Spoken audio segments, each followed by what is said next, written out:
মঞ্জুরুল হক, আপনি কি বলেন? জুলাই ঘোষণাপত্র তৈরি হবে, আর সেনাবাহিনী আমরা তো গত 10 মাস ধরেই দেখছি যে তারা বলছে দেখি না কি করে, রাইট? সো তারা এখনো দেখতে যাচ্ছে যে জুলাই ঘোষণাপত্র দেখি না কি করে। এখন সেনাবাহিনীর যে ব্যারিয়ারটা আছে, সেই ব্যারিয়ার সেনাবাহিনী ভাঙবে না। প্রথম থেকেই তারা বলে এসেছে যে আমরা ক্ষমতা দখল করার জন্য আসেনি, বা আমরা আমাদের ক্ষমতার প্রতি কোনো মোহ নেই। সুতরাং আমরা ধরে নিতে পারি যে সেনাবাহিনী যা কিছুই করবে সেটা হলো আইনের ভেতরে থেকে। তো যদি আপনার সংবিধানই বাতিল হয়ে যায়, রাষ্ট্রপতির ক্ষমতা খর্ব হয়ে যায়, রাষ্ট্রপতি মানে ক্ষমতাচ্যুত হন, তাহলে সর্বাধিনায়ক যদি ক্ষমতাচ্যুত হন, তাহলে সর্বাধিনায়কের আন্ডারের যে সেনাপ্রধান, তারও ভূমিকা কিন্তু শেষ হয়ে যায়।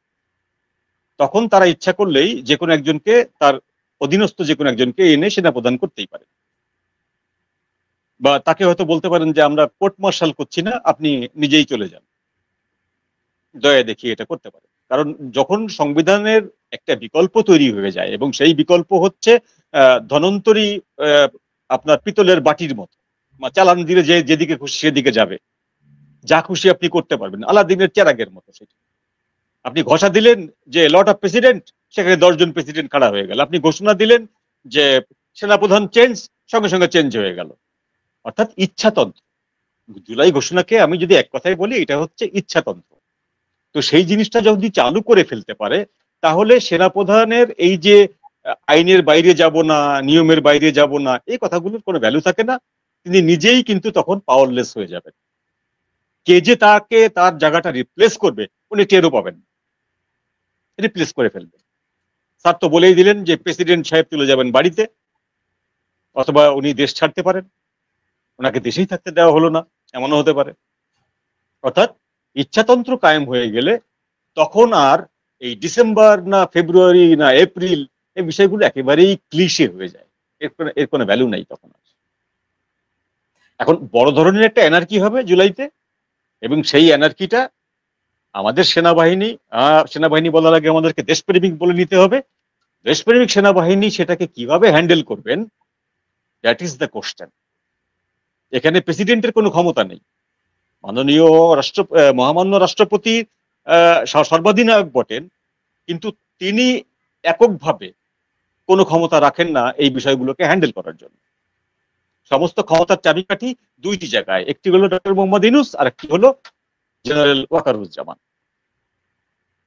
এই দুই জায়গায় যে ক্ষমতার ভরকেন্দ্র, সেই ভরকেন্দ্র কোন দিকে ভারী হবে, কোন দিকে লঘু হবে, সেটাই হচ্ছে বাংলাদেশের আগামী দিনের ভবিষ্যৎ। এর ভিতরে বিএনপি, এরা কিছুদিন ফুয়েল, এরা হচ্ছে রাস্তার মাঝখানে ফুয়েলের মতো। দরকার হলে ফুয়েল নেব, আর যদি স্টক বেশি থাকে আমার, আমি ফুয়েল নেব না। তো জামাতের যে আপনার গুটি চালা, সেই জামাতের গুটি চালাতেই বিএনপি কুপোকাত, এবং আগামীতে জামাত আরো গুটি চালবে। এবং বিএনপি জামাতকে এতদিন ধরে পেলে পুষে বড় করে এসছে, তো এখন সেই জামাতই হচ্ছে গুরুমারা বিদ্যাটা শিখেছে, সেই গুরুমারা বিদ্যা দিয়ে বিএনপিকে কুপোকাত করে দেবে। তো বিএনপি যদি কুপোকাত হয়ে যায়, তাহলে এনসিপি এবং জামাতকে বা ইসলামিক দলগুলোকে কাউন্টার করার মতন ফোর্স বাংলাদেশে অবশিষ্ট আর কেউ থাকবে না। ভেরি ট্রুথ, আর কেউ থাকবে না। সুতরাং এখানে অফিসিয়ালি মততন্ত্রটা কায়েম হয়ে যাবে। বুঝতে পেরেছি। তো এই যখন অবস্থা নাজমুল হাসান কলিমুল্লাহ, সেই ক্ষেত্রে ধরেন আপনি বারবার করে বলছেন যে সেনাবাহিনী তারা আইনের মধ্যে থাকবে, ওকে ফাইন, আমরা দেখছি আইনের মধ্যে থাকবে, কিন্তু মঞ্জু ভাই যেই চিত্র বলছেন এটাও আপনি উড়িয়ে দিতে পারেন না। সেই ক্ষেত্রে তো আমরা তো বুঝি সেনাবাহিনীর 1 নাম্বার কাজ, নাম্বার 1 কাজ দেশের স্বাধীনতা সার্বভৌমত্ব রক্ষা করা, সেটি অলরেডি ভুলুণ্ঠিত। তাহলে তো তাদের নাম্বার 1 কাজই তারা করছে না, তারপরে 2 নাম্বার 3 নাম্বার 4 নাম্বার কাজ দিয়ে কি যায় আসে, রাইট? দেখুন, আমাদের মঞ্জু ভাই যা বললেন, এটা একটা রিভার্স ইঞ্জিনিয়ারিং সাইডও আছে, উল্টোটাও তো হতে পারে। আপনি সংবিধান রহিত করে দিলেন, এই সংবিধানের কারণে কিন্তু তারা আপনার প্রতিরক্ষা মন্ত্রীর প্রতি আনুগত্য প্রদর্শন করছেন। এখন সেই অবস্থায় সুমোটো তাদের কাছে যদি জেনারেল আইয়ুব খানের মতো যিনি অক্টোবর বিপ্লব করেছিলেন 58 সনে, সেরকম কাণ্ড হয়ে যেতে পারে। জাতির বৃহত্তর স্বার্থের খাতিরে যদি আজান দিয়ে বসেন, তখন তো কিছু বলার থাকবে না, কারণ রাষ্ট্রের অখণ্ডতা, রাষ্ট্রের সার্বভৌমত্ব, স্বাধীনতা রক্ষার্থে। আমি যদি আপনাকে ঠিক উল্টা প্রশ্ন করি, আসলে সেনাপ্রধান সময় ক্ষেপণ করছে, যেরকমটি সময় ক্ষেপণ করতে যাচ্ছেন প্রধান উপদেষ্টা, তার সঙ্গে সমান তালে ভিন্ন আঙ্গিকে গিয়ে তিনি সময় কালক্ষেপণ করছে, সময়টা নষ্ট করছে, সময়টা যেতে দিচ্ছে। ফলে তার অ্যাকচুয়ালি একটা টিম হিসেবেই তো কাজ করছে। সেটা একদিকে ভালোই হওয়ার কথা ছিল যদি রাষ্ট্র অখণ্ড থাকতো। দেখুন, আমি ব্যক্তিগতভাবে তা মনে করি না। কারণ হচ্ছে এই যে সেনাপ্রধান আপনার এমন একটি ভ্যান্টেজ পজিশনে বসে আছেন, সবচাইতে সুশৃঙ্খল বাহিনী তিনি নেতৃত্ব দিচ্ছেন। এখানে লাস্ট ব্যাস্টিয়ন বলা যেতে পারে আপনার তার সেনা ছাউনিকে। তো সেখানে তাকে তো যথেষ্ট পরিমাণে D0 সেন্সে মাল মশলা হাতে পেতে হবে, এবং সেটা তৈরি হয়ে যাবে জুলাই সনদের সঙ্গে সঙ্গে। আপনার জুলাই সনদ মানতে তিনি বাধ্য থাকবেন না। তিনি যখন মিলিটারি একাডেমি থেকে পাস আউট করেন, তখন তিনি সংবিধানের প্রতি বিশ্বস্ত থাকবেন বলে শপথ করেছেন। এখন শপথ ভঙ্গের কোনো কারণ তিনি করবেন না, কিন্তু তার ন্যূনতম কোনো অব্লিগেশন নেই এই যে ফোর্থকামিং যে চার্টার বা সনদ আসছে তার প্রতি। সুতরাং তিনি যখন সেই সময় অ্যাক্ট করবেন, তখন আপনি তাকে শপথ ভঙ্গের অভিযোগে দুষ্ট করতে পারবেন না। জি, বুঝতে পেরেছি। অনেকগুলো বিষয় আসলে এই মুহূর্তে ঘটছে, আর জানি না শেষ পর্যন্ত কোন দিকে যাবে। বুঝলাম যে আসলে আরেকটি আলোচনা খুব আসছে, সেটি হচ্ছে কি জাতীয় সরকারের বিষয়ে। ডক্টর মঞ্জুরুল হক, আপনার এই বিষয়ে কোনো ধারণা আছে যে একটা জাতীয় সরকার গঠনের কথা আমরা শুনতে পাচ্ছি? এইটা বিএনপি মহল থেকে এটা উচ্চারিত হচ্ছে এবং বিএনপি এটাকে জনপ্রিয় করার চেষ্টা করছে। জাতীয় সরকার গঠন হলে তারেক রহমানের উপরকার যে অভিযোগগুলো সেগুলো ধামাচাপা দিয়ে বা সেগুলোকে মিনিমাইজ করে তারেক রহমানকে জাতীয় সরকারের একটি পার্ট হিসাবে ঘোষণা করা যেতে পারে, এবং সেটা যদি করা হয় তাহলে বিএনপির জন্য এটা সাপে বর হবে, তাদের জন্য খুব এটা ফ্রুটফুল হবে। সেইটা ওদের একটা প্রস্তাবনা। এই প্রস্তাবনা জামাতের সায়েও আছে, আবার সায় নেইও। আর এই প্রস্তাবনা সরকারের জন্য আবার বুমেরাং। জাতীয় সরকার গঠিত হলে ইউনূস সরকারের ক্রেডিবিলিটি নষ্ট হয়ে যায়, শেষ হয়ে যায়, ওইটি আর থাকে না। এবং জাতীয় সরকারকে ইউনূস সাহেবকে যদি নেওয়াও হয়, কোন পজিশনে নেওয়া হবে সেটি কিন্তু এখন পর্যন্ত পরিষ্কার না। তাকে সরকারের প্রধান হিসাবে নেওয়া হবে না একজন সদস্য হিসাবে নেওয়া হবে, সেটি কিন্তু বিএনপি পরিষ্কার করেনি। সুতরাং ওই জায়গাটা একটি দম্বজাল রয়ে গেছে। জাতীয় সরকারের ইস্যুটা বিএনপি আরো কিছুদিন হয়তো মাঠে নার্সিং করবে। একটা পর্যায়ে যে যখন দেখবে যে এর পিছনে জনসমর্থন আছে, তখন হয়তো এটা নিয়ে ড্রাইভ দিতে পারে। তার আগে এটা নিয়ে খুব একটা বেশি উচ্চবাচ্য হবে না। কিন্তু যেটি হওয়ার কথা ছিল যে সেইটি হাইকোর্টে, সুপ্রিম কোর্টে স্ট্যাক হয়ে পড়ে আছে। সেটি হলো যে তত্ত্বাবধায়ক সরকারের যে রূপরেখা সেইটিকে রিচ করে ফিরিয়ে আনা হবে। ফিরিয়ে আনার পরে তত্ত্বাবধায়ক সরকার যে শেখ হাসিনা আমলে ব্যান ছিল, সেটি আর ব্যান থাকবে না, তত্ত্বাবধায়ক সরকার পুনরায় গঠিত হতে পারে। সেই রায়টি ঘোষণা না হয়ে হেল্ড আপ হয়ে আছে। তার মানে হচ্ছে তত্ত্বাবধায়ক সরকারের যে ব্যবস্থাটা, সেই ব্যবস্থাটা বর্তমান সরকার আনতে চান না, এবং বিএনপিও সেইটি আনার জন্য খুব জোরালো কোনো ভূমিকা নিচ্ছে না, এবং এখানে সেনাপ্রধানের কোনো ভূমিকা নেই, সে কারণে উনি নিচ্ছে না। এখানে ভূমিকাটা হচ্ছে আমাদের কোর্ট সুমোটো করতে পারে, আমাদের সুপ্রিম কোর্ট সুমোটো করতে পারে, আপিল ডিভিশন সুমোটো করতে পারে, কিন্তু তারা বালক দিগের কর্তৃক নির্বাচিত বা নির্দেশিত হয়ে তারা আদালত পরিচালনা করছেন, তাদের উপরে আমি ভরসা করি। বুঝতে পেরেছি। জাতীয় সরকারের ব্যাপারে জনাব নাজমুল হাসান কলিমুল্লাহ, আপনি কিছু বলবেন? এরকম কোন প্রস্তাবনা, এরকম কথাবার্তা খুব প্রগাঢ় হচ্ছে। দেখুন, প্রফেসর ইউনূস চমক দিতে ভালোবাসেন। তিনি সবাইকে অবাক করে হয়তো হঠাৎ করে আপনার গণভোটের ঘোষণা দিয়ে বসতে পারেন, এবং গণভোটের মাধ্যমে একটি অন্তর্বর্তী তৃতীয় সরকারের হাতে ক্ষমতা হস্তান্তর করে তিনি তার কাজে প্যারিসে ফিরে যেতে পারেন। সেরকম কাণ্ড হতে পারে, কারণ উনি খুব সাবধানী খেলোয়াড় এবং কোনো অবস্থায় তিনি তার জীবন বিপন্ন হোক, সম্মান ভুলুণ্ঠিত হোক, সারা জীবনের ক্রেডিবিলিটি জিরো হয়ে যাক, এমনটি করবার মতো গোয়ার গোবিন্দ লোক তিনি নন। তিনি ব্যবসায়ী মানুষ। তার পিতার কাছ থেকে যে ব্যবসা তিনি শিখেছেন, বন্ধক ব্যবসা, সেখান থেকে আপনার পুরো দেশকে বন্ধক দিয়ে দেওয়ার একটা জায়গায় কিন্তু নিয়ে গেছেন। সুতরাং এটা অংশ তো দিলেন না পুরোটা দিলেন, সবকিছু এখন নির্ভর করবে পরিবেশ পরিস্থিতির উপর। ধন্যবাদ। জি, জনাব মঞ্জুরুল হক, আমরা দেখলাম প্রধান উপদেষ্টা তার ভাষণে বলেছেন যে বন্দরের ব্যাপারে বন্দর বিদেশিদের হাতে ছেড়ে দেওয়ার জন্য দেশবাসীকে ঐক্যবদ্ধ হতে বলেছেন। এমনকি করিডোর নিয়ে নাকি একটা ধোঁয়াশা তৈরি করা হয়েছে, এমন একটি মন্তব্য তিনি করেছেন। তিনি এতটা অ্যাডামেন্ট কেন বন্দর বিদেশিদের হাতে তুলে দেওয়ার জন্য, তারপরে একটা করিডোর দেওয়ার জন্য? যে নামেই ডাকেন না কেন, বিষয়টা তো করিডোরই, রাইট? সো উনি এই দুইটি বিষয় এত অ্যাডামেন্ট কেন? তার যারা ক্রিয়েটর, তাদের কাছে তিনি কমিটেড। জি, তাদের কাছে তিনি কমিটেড যে তিনি কি দেবেন।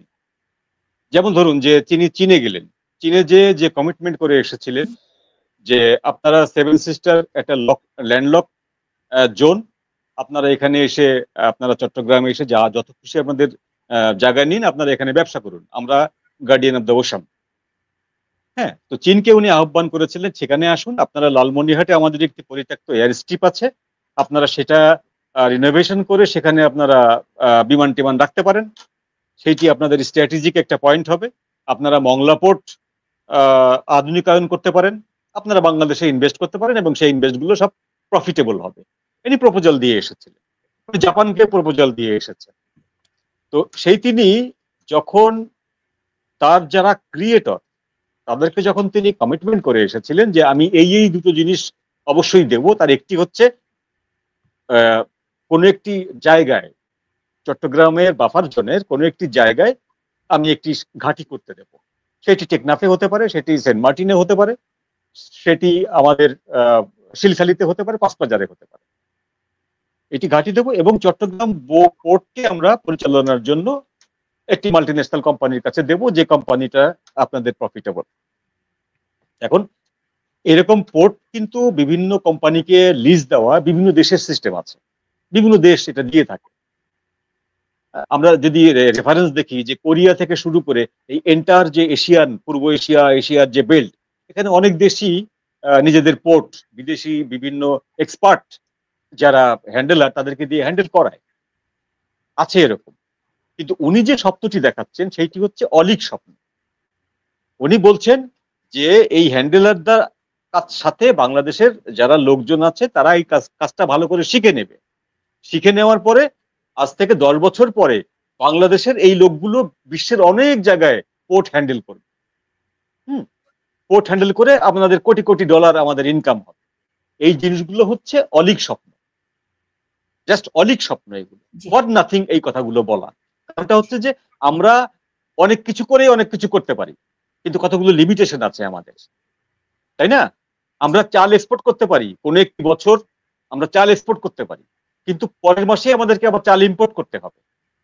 আমরা আইটি এক্সপোর্ট করার মতন অবস্থায় নাই। আমরা এক্সপোর্ট করতে পারি কি রেডিমেড গার্মেন্টস এবং র হিট, চামড়া। আমরা পাটও এক্সপোর্ট করতে পারি না, কারণ পাট আমাদের এখন হয় না। চা এক্সপোর্ট করতে পারি না, কারণ চা আমাদের মার্কেটে অপ্রতুল। সুতরাং এই যে 10 বছর পরে আমাদের এক্সপার্টরা পোর্ট হ্যান্ডেল করা শিখবে এবং শিখে বিদেশে বিভিন্ন জায়গা থেকে যে কাজ আনবে এবং বাংলাদেশ কোটি কোটি ডলার আনবে, এই জিনিসটা হচ্ছে যে ওই কৃষক বলেছিল যে তুমি কি জানো চাঁদ কেন বেঁকা? বলে হ্যাঁ জানি, জানবো না কেন? বলে বলো তো চাঁদ কেন বেঁকা হয়ে ওঠে? বেগুন যেহেতু বেঁকা, চাঁদ তো বাঁকা হইতেই হবে। হ্যাঁ, ব্যাপারটা হচ্ছে যার যার মতো করে শেষে এরকম করে বানিয়ে নেন, লজিক বানিয়ে নেন। এখন আপনি সোজা সাপটা বলুন যে ভাই আমি কথা দিয়ে এসেছিলাম, তাদেরকে আমি এই ফ্যাসিলিটি গুলো দেবো, সেই কথার বিনিময়ে আমি কিছু পেয়েছিলাম, তোমরাও সেটা কিছু পাও, এটা এমিকেবলি আমরা দিয়ে দিই। এই যে স্বপ্ন দেখানোর তো কোনো দরকার নেই। 10 বছর পর বাংলাদেশ কোটি কোটি টাকা ইনকাম করবে, এদের কাছ থেকে শিখবে। ওদের কাছ থেকে শিখতে গেলে তো আমি কোরিয়া যেয়ে শিখে আসতে পারি, আমি ওমানে যেয়ে শিখে আসতে পারি, আমি কুয়েতে যেয়ে শিখে আসতে পারি। আমার এখানে পোর্ট দিয়ে শিখতে হবে কেন? মনে রাখতে হবে আমাদেরকে, ইস্ট ইন্ডিয়া কোম্পানি প্রথমে একটি নৌকা রাখার জায়গা চেয়েছিল নবাবের কাছে। তাদের যে বাণিজ্যিক নৌকাটা, সেই নৌকাটা ডাকাতির ভয়ে বলছে যে একটা জায়গা দিন, আমি নৌকাটা রাখবো, ওটা যেন ডাকাতরা এসে হামলা টামলা না করে। তারপর 200 বছর, তারপরের ইতিহাস 200 বছর। তো আমরা একটা পোর্ট দিচ্ছি, চিটাগাং তো আর দিচ্ছি না, আমরা চিটাগাং শহরটা তো আর দিচ্ছি না, একটা পোর্ট হ্যান্ডেল করতে দিচ্ছি। তাও একটা পোর্টের গোটাটা না, নিউমুরিং অঞ্চলটা, নিউমুরিং অঞ্চলটা দিচ্ছি আমি হ্যান্ডেল করতে, তার কিছু পয়সার বিনিময়ে। কিন্তু আমি যদি ওই রেফারেন্সে ফিরে যাই যে ইস্ট ইন্ডিয়া কোম্পানি শুধুমাত্র নৌকা রাখার জায়গা চেয়েছিল, সৈন্য রাখার জায়গাও চায়নি, দেশ দখল করতেও চায়নি, কিচ্ছু না। কিন্তু 200 বছর। তো আমরা গড় পোড়া গরু, আমরা জানি যে সাম্রাজ্যবাদীরা কোথাও যখন সূচ হয়ে ঢোকে কিভাবে ফাল হয়ে বের হয়। বুঝতে পারছি। আমরা জানি তালেবান থেকে যখন মার্কিন সাম্রাজ্যবাদ যখন পাত্তালি গুটায় চলে যায়, বাংলাদেশের বহু মানুষ হাততালি দিচ্ছিল মার্কিন সৈন্যদের চলে যাওয়া দেখে, খুশি। বাঙালি তো অল্পে খুশি হয়, চলে যাওয়া দেখে খুশি হচ্ছিল। কেন আমেরিকানরা এত কোটি কোটি টাকার ডলারের আর্মস গুলো ফেলে যাচ্ছে, ট্যাঙ্ক, সাজোয়া যান, মিসাইল, তারপরে এয়ার ডিফেন্স সিস্টেম সব ফেলে যাচ্ছে কেন? বাঙালি ওই জিনিসটা বোঝেনি, আমরা বুঝিনি ওই জিনিসটা, যে মার্কিন সাম্রাজ্যবাদ ওগুলো ফেলে যাচ্ছে না, ওগুলো ডিপ্লয় করে যাচ্ছে। আজকে ডোনাল্ড ট্রাম্প ক্ষমতায় এসে ওদের সর্ব উত্তরের যে এয়ারপোর্টটি, ওটি দখল করে নিয়েছে। কেউ জানে না, আমাদের মিডিয়ায় এই খবর ছাপাও হয়নি, কারণ ওই জায়গা থেকে চীনের সমস্ত চীনটা কভার করে আমেরিকান মিসাইল গুলো, ক্রুড মিসাইল। এবং ওই যে সরঞ্জামগুলো ফেলে গেছিল তারা 2020 সালে, সেই সরঞ্জামগুলো এখন আমেরিকা নতুন করে এসে মালিকানা দাবি করছে, আমাদের ওগুলো আস্তে আস্তে ফেরত দাও। ওগুলো ফেরত দিলে তোমাদেরকে যে ডলারগুলো আমাদের কাছে গচ্ছিত আছে, আমরা সেগুলো তোমাদের কাছে কাছে ফেরত দেবো। তালেবান সরকার বাধ্য হয়ে তাদেরকে ফেরত দিচ্ছে, এবং আমেরিকান সোলজাররা এখন without any passport, without any visa যখন খুশি আফগানিস্তানে এসে নামছে। এটা কিসের বলে হচ্ছে? আমরা কি চিটাগাং পোর্টটাকে সেইভাবে করব? যখন খুশি আমেরিকান মেরিন এসে নামবে, যখন খুশি আমেরিকান এয়ারফোর্স এসে নামবে, ভালোই তো, আমাদের টাকা আসছে, তাহলে আমরা ফিলিপিন হয়ে যাই, আমাদের 12 বছরের মেয়েগুলো প্রস্টিটিউশনের নাম লেখাবে। অনেকে বলে যে ফিলিপাইন দিয়েছে, দক্ষিণ কোরিয়া দিয়েছে, আমরা দিলে ক্ষতি কি? কোনো ক্ষতি নেই। খালি ফিলিপাইনের সোসাইটিটা দেখে আসুন আপনারা, যে ফিলিপিনের শতকরা কত ভাগ মেয়ে তারা বাড়িতে থাকতে পারে, তারা বাপ মায়ের সঙ্গে থাকতে পারে। এগুলো খুব টেরিফিক, এগুলো খুবই টেরিফিক। যারা এই কথাগুলো বলেন যে সিম্পল পোর্ট দেওয়া হচ্ছে, এরা আসলে আমার কাছে যেটা মনে হয়, তারা হিস্ট্রি সম্পর্কে একেবারেই অজ্ঞ, এবং আপকামিং হিস্ট্রি যেটা, আপকামিং যে ঘটনাগুলো ঘটবে সেই ঘটনাগুলো সম্পর্কে প্রেডিকশন করতে হবে তারা ব্যর্থ। আর উনি যেটা বললেন যে করিডোর বিষয়ে, উনি যদি করিডোর বিষয়ে সঠিক বলেন, তাহলে 6 জন ব্যক্তি করিডোর বিষয়ে মিথ্যাচার করেছে। ওনার খলিলুর রহমান সহ, ওনার প্রেস উপদেষ্টা সহ, জাতিসংঘের আবাসিক সেক্রেটারি সহ, এভরিবডি মিথ্যা কথা বলেছেন, উনি সত্যি কথা বলেছেন। আর তারা যদি সত্যি কথা বলে থাকেন, তাহলে উনি মিথ্যা কথা বলেছেন।